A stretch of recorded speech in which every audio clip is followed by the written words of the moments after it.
Well,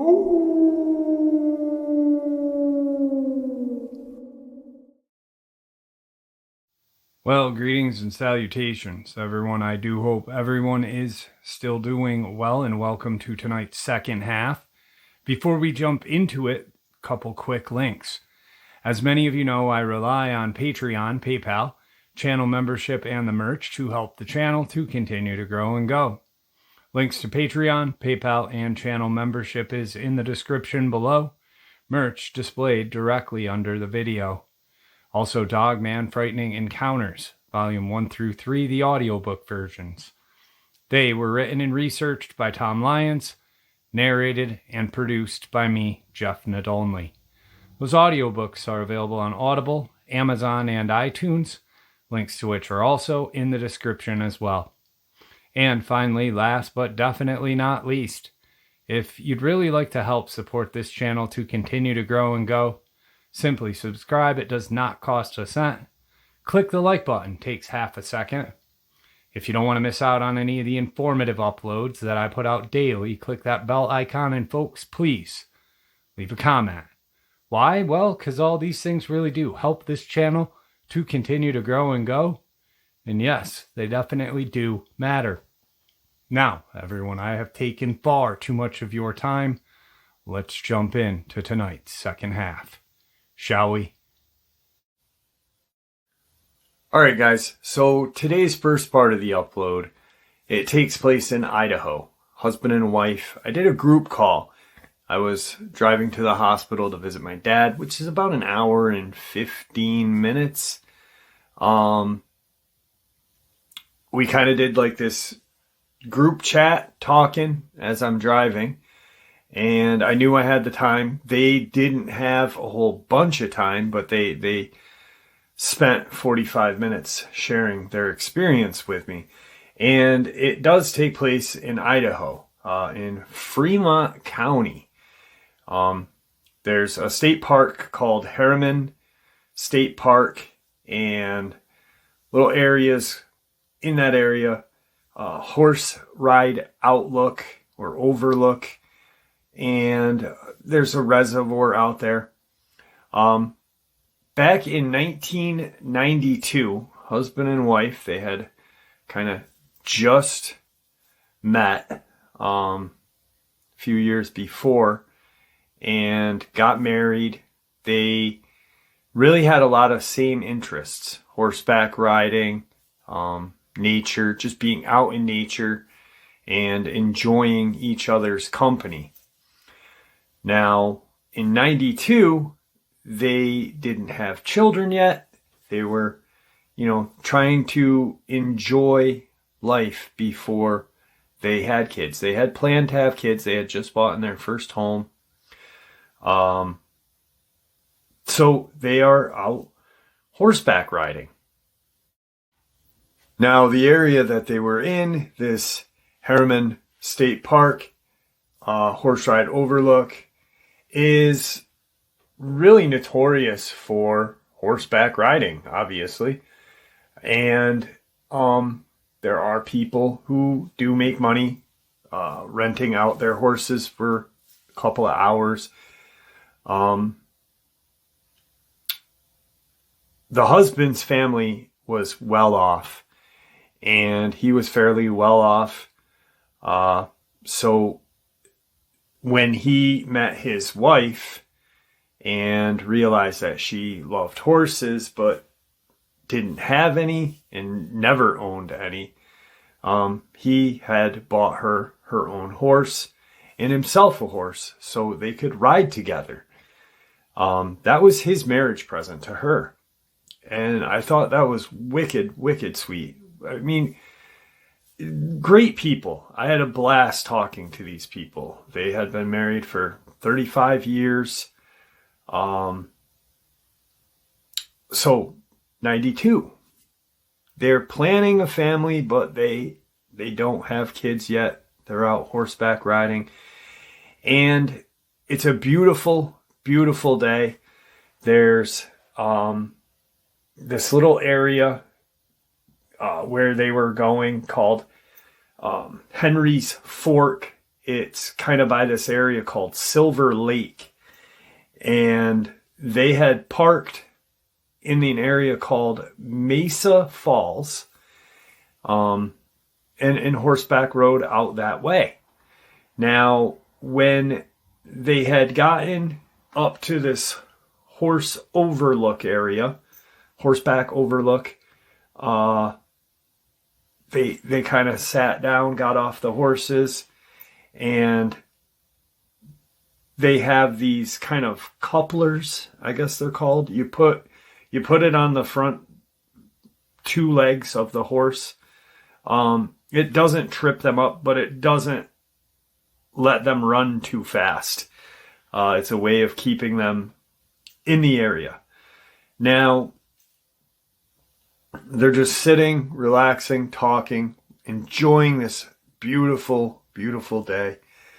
When all of a sudden, one of the horses kind of perks its head up and panics. The husband's kind of looking around. He's not armed. He's with his wife. They're horseback riding. Beautiful day. It's a summer's day. In an area where they've horseback rode before. So what would be the point of carrying a rifle, They kind of look at the area and they don't see anything. So they kind of get back and, sit back down, relax. The other horse now is kind of spooked. The husband then stands up and looks around, goes over to both horses, calms them down, and looks at his wife, says, "Hey,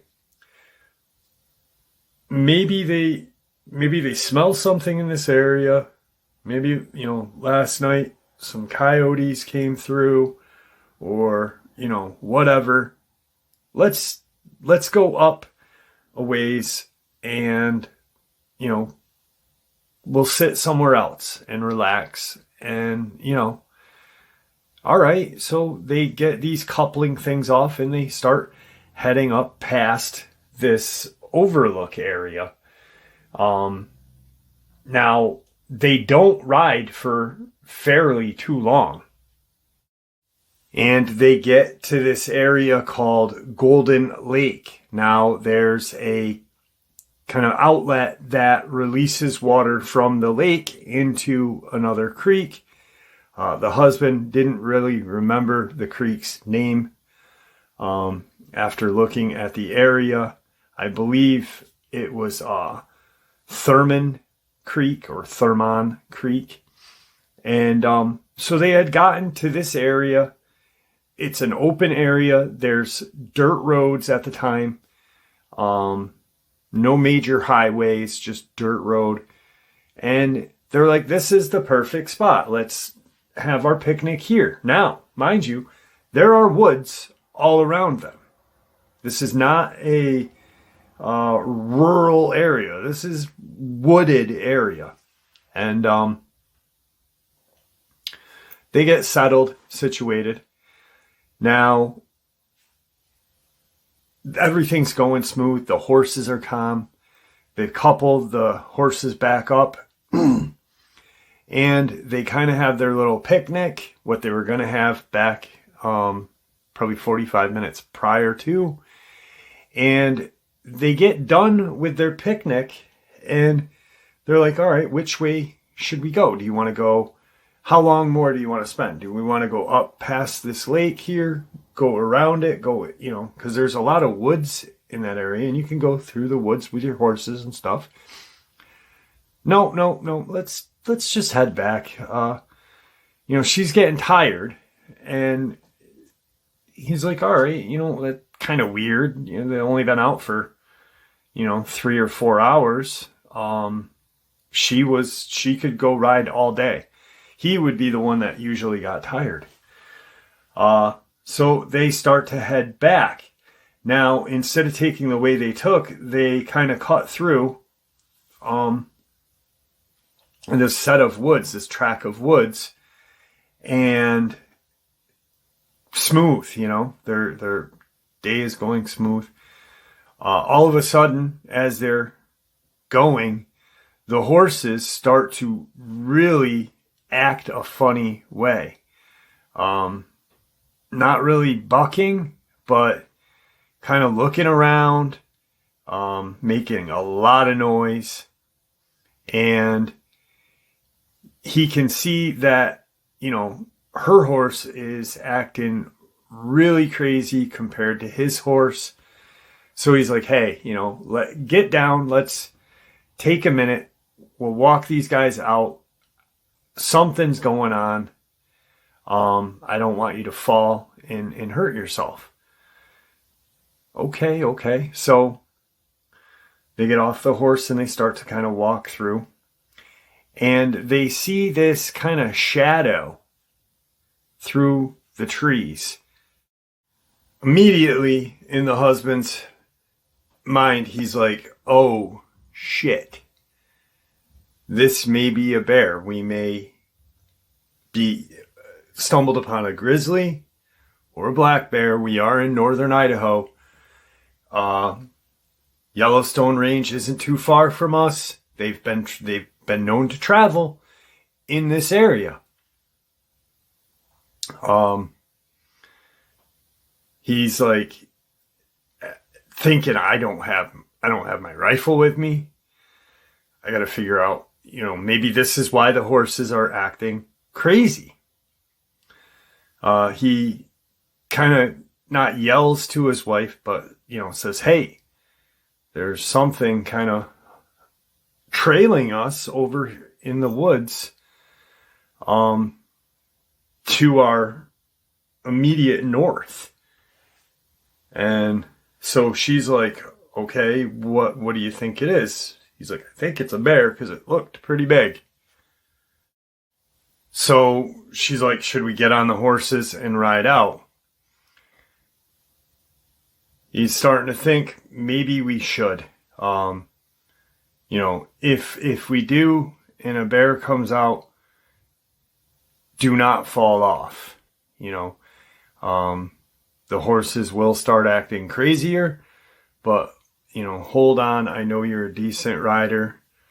But still, she's only been riding for a couple of years as of this point. So he's in his head thinking, should I put her with me and, have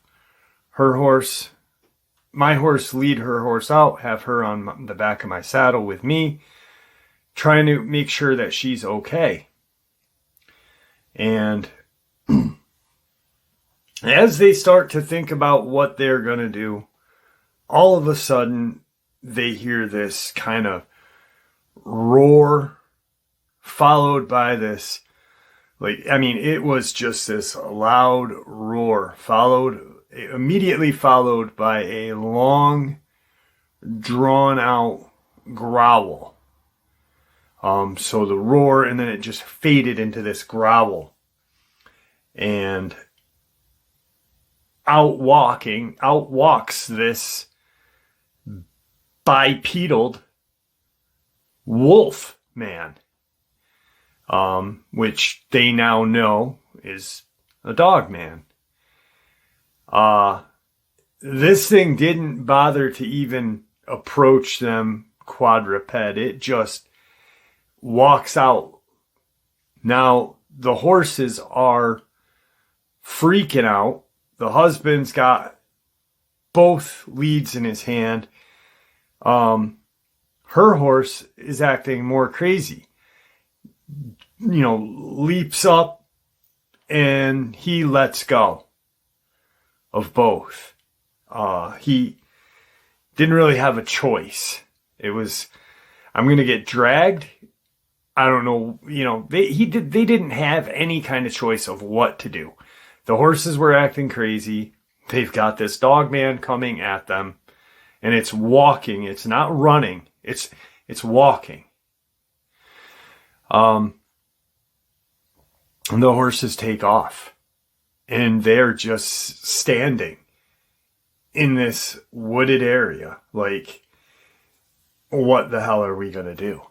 They're probably an hour and 20 minutes outside of this horse ride overlook, about 2 hours and a half from their truck and trailer.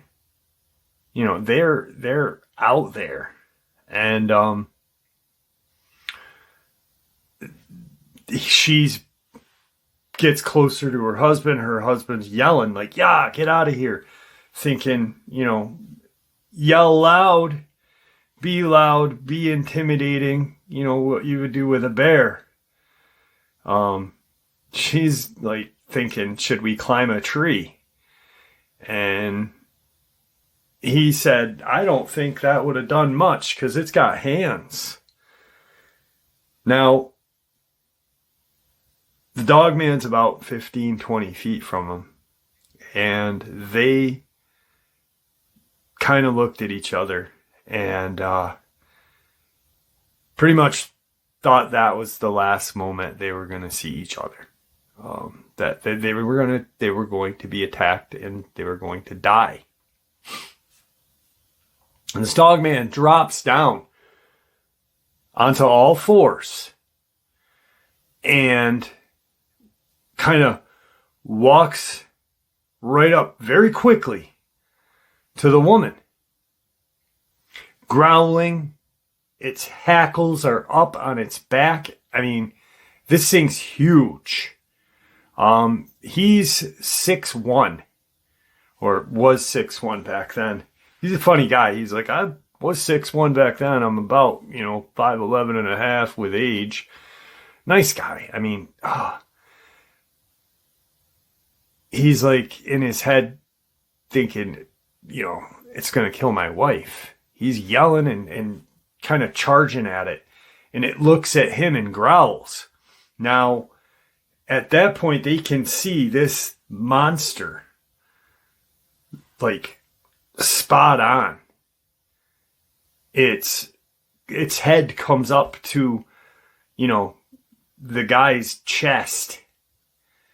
If he's 6'1", that's a huge, huge creature. He said its head was probably, as big as his chest area. It was just this monstrous grayish black and white color. It looked very similar to a timber wolf picture. Those photos in the National Geographic calendars of timber wolves. He said it was so beautiful. They both said this thing was beautiful, but terrifying. And it had these just golden eyes that they seemed to be glowing, but they didn't think they were glowing. They believed they were so gold that they looked like they were glowing. And so when it looks at him and it growls and he can see its teeth and they're just friggin' huge. It had these purplish gums and its teeth were not white. They were, very yellowish. And, obviously plaque buildup and stuff. It's a wild animal. It immediately, after it growls at him, turns and stares right at her. And it's maybe 2 feet from her. And it does this weird kind of look at her. And it smells her area, her chest area, her stomach area. And growls, smells again, growls, looks at her husband, looks at her, not at her eyes. But the Dogman, when it looked at him, it looked at his eyes. Looked back at her where he was smelling in this, her chest and stomach area. And it made this weird kind of face and this almost like submissive kind of whine. And backed up growled one more time at him, looked at her stomach and chest area again, and took off the opposite way. So it went back the way it was coming. It had just come from. They're like, we got to get out of here. Let's go. They start to jog. And they're trying to figure out what in God's name they had just seen. What was this thing? Why was it so focused on her? And they end up getting, jogging, running, walking for about 45 minutes, and they hear something off in the distance. And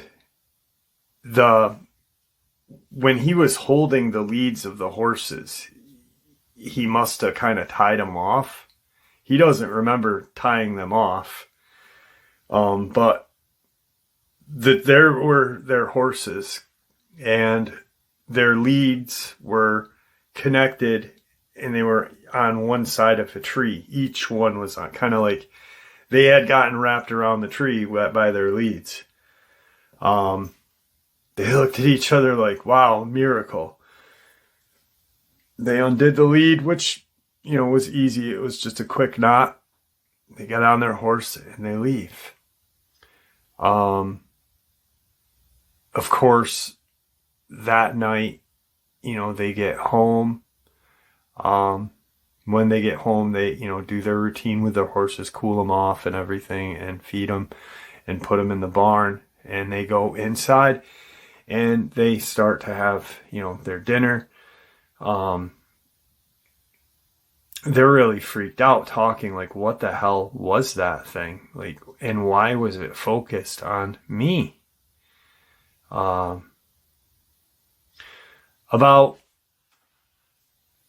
a month goes by.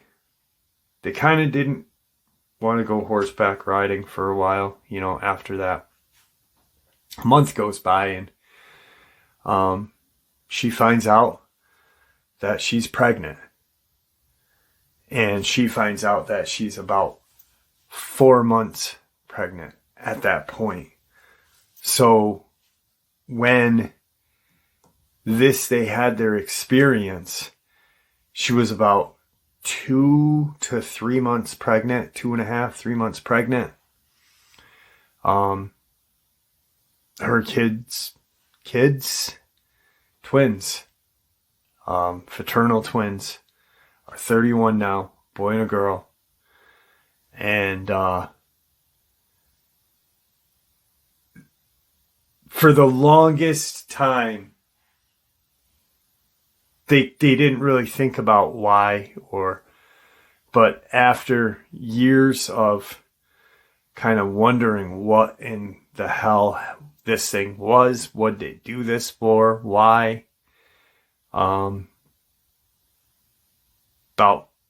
6-7 years ago, they had been watching this TV show. And of course they told their kids about the experience, and they really didn't believe them. But one night the son calls and says, turn on this channel, guys. I think what you guys saw back in, before we were born is on TV in Maine. And they turn on the TV, and it's a TV show about the Palmyra Dogman.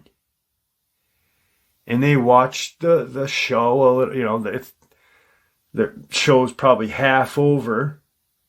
And that gives them a name to the creature they saw. Now, as time goes by, he starts to put things together, like this thing may not have attacked us because she was pregnant. And it smelled her hormones. Her hormones were different. And when it finally, because it looked confused. And this is his theory on this. He said it looked confused. You know, it smelled her. It was smelling like her stomach and chest area. It wasn't going close, and it wasn't, it wasn't like, in her area, but it was,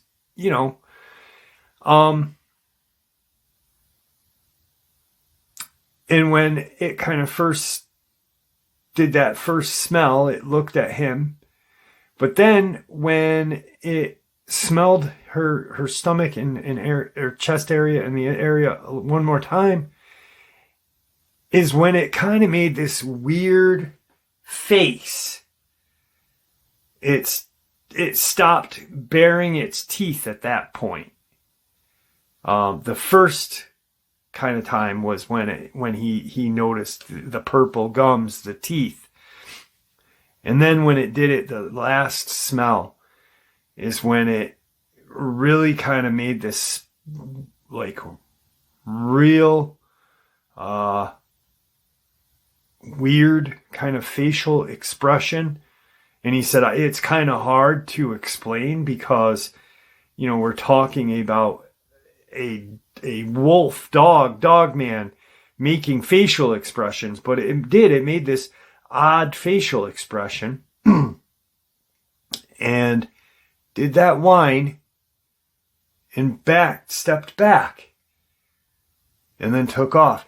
He, after talking to his wife about this and stuff, he thinks that maybe the confusion was the fraternal twins. That if it could smell that she was pregnant, the hormones and stuff, that maybe it made that strange face because it smelled two different sex. His son and his daughter. I'm not any kind of doctor, and I was like, yo, that's a really good theory. That's deep. That's some thinking. You really have thought about this, And obviously, 30-something years go by, you do think. They've shared the experience with a couple of their friends, and obviously their children. They only have the two. They never had any more kids after that. They have gone up to that area since and never seen that creature again. Never had any kind of sighting again. And, that is his theory, and she agrees with it. That maybe it didn't attack them because she was pregnant, and then it was trying to figure out why there was two different scents of two different sex of, the boy and the girl. And it immediately, and I was like, that really right there is some powerful stuff. And, so that's their experience out of Idaho. Which then led me to sharing the experience out of South Dakota with them. And the wife was like, my God, after I shared the South Dakota experience with them, which I will share in a second, the wife was like, my God, maybe these creatures do have some sort of soul. Maybe some of them do. For them to have compassion. And the South Dakota experience, because this encounter blew me away. But the South Dakota experience was this young girl, in her 20s, was in the Black Mountains hiking, and she had come across this coyote. It was a little larger than a coyote, but it looked like a coyote, and it was caught in a trap. It was caught in one of those paw traps. And she, diehard, animal lover, she's like, I can't leave this thing here. It's trapped. It's gonna die.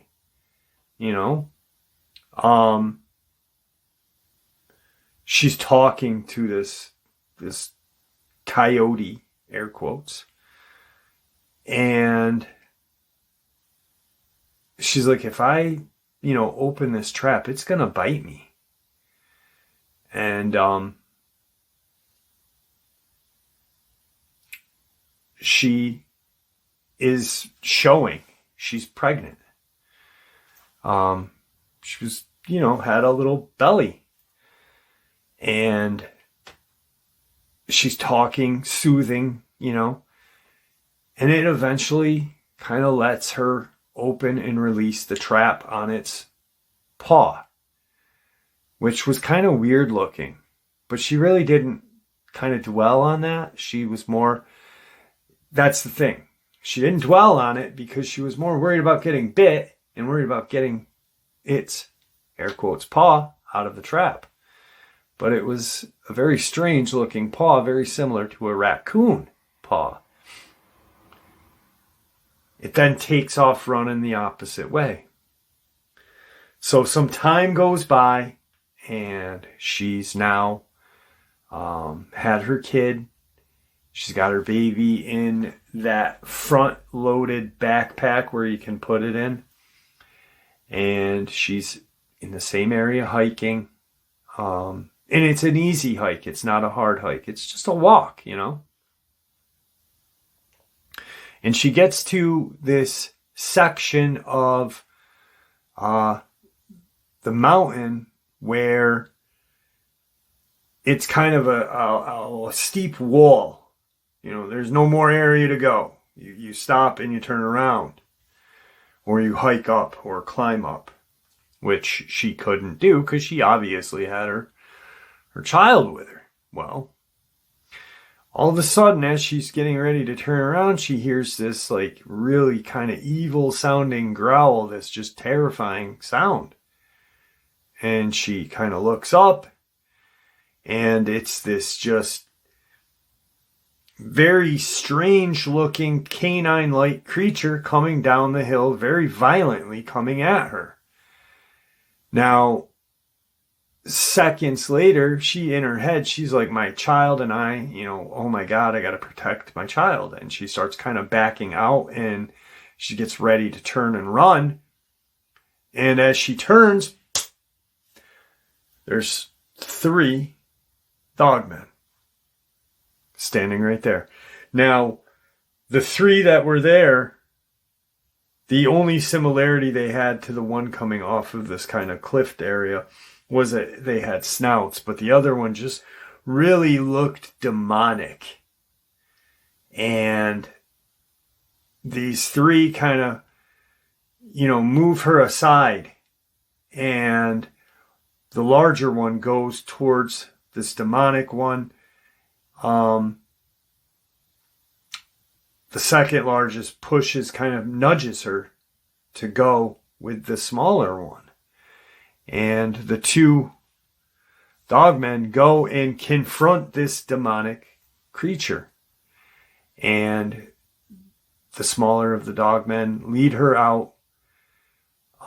They get to an area where she's safe. They can hear the conflict, the fight. They can tell that it's very violent. She can tell that it's a very violent altercation. And she's looking at this dogman going, this thing looks very familiar. And she looks at its paw or its hand, and she sees a scar. And she realizes at that point that was the dogman or the coyote that she had freed. But at that same time, it looked at its paw and pointed at her or the baby and then her belly. and nudged her back to where her car was to get the hell out of there. And it ran towards its other two friends that were fighting this demonic Dogman. I shared that immediately after they shared their experience with me. I was like, guys, I don't know how long you've been with the channel, but have you heard this experience? No, we have not. My God. And she says, they really do have compassion. They may have a soul. And I was like, I never really thought of it like that, but maybe you're right. Maybe you're right. But then I got to thinking about Jesse and Jesse's child that was killed by the Dogman. And all these other, people, children that have been attacked by these creatures. So maybe it's only a select few. Maybe there are these demonic entities that come from a portal or are a creation from the fallen angels and man, or a creation of the fallen angels and animals, who knows? But that's a very amazing topic to think about.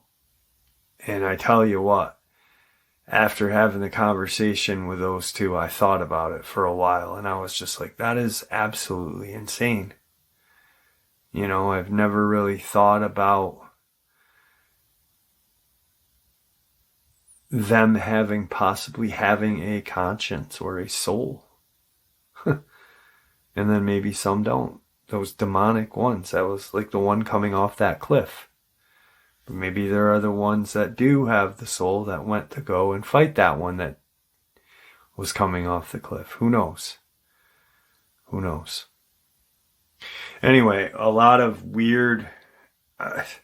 this one left me questioning with more questions than anything. I have more questions right now than anything. And, man, I really do hope you guys, in the comment section, leave your opinion. I mean, because maybe there are ones that have a soul and some sort of conscience, and maybe, like I just said, maybe the demonic ones, wherever they come from, a portal, or if they're children of the Nephilim or children of the fallen angels and are the Nephilim, because if you really think about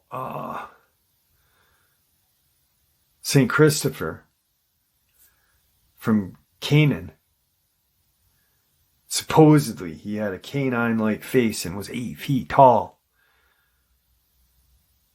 So, I don't know. But it left me with a lot more questions and kind of feeling like my head hurts because I'm going to think about this for a long time. And there you have it, folks, tonight's second half. I do hope you all enjoyed it as much as I enjoyed sharing it with you, and I'd like to thank you all for supporting the channel. It is, after all, your support that keeps the channel growing and going, and honestly what gives us all a place and a chance to share our experiences and theories judgment-free. Everyone's simply treated with the respect that we all deserve. That is because of all of you, so thank you. Please stay safe, happy, healthy, and ever vigilant, keeping an eye on our children, pets, family, and friends. These creatures are real. They are dangerous. These events have happened. Share this information with those you love and care about, and it may just help save their lives someday. Until next time, never stop asking questions, never stop searching for the truth, and God bless you all.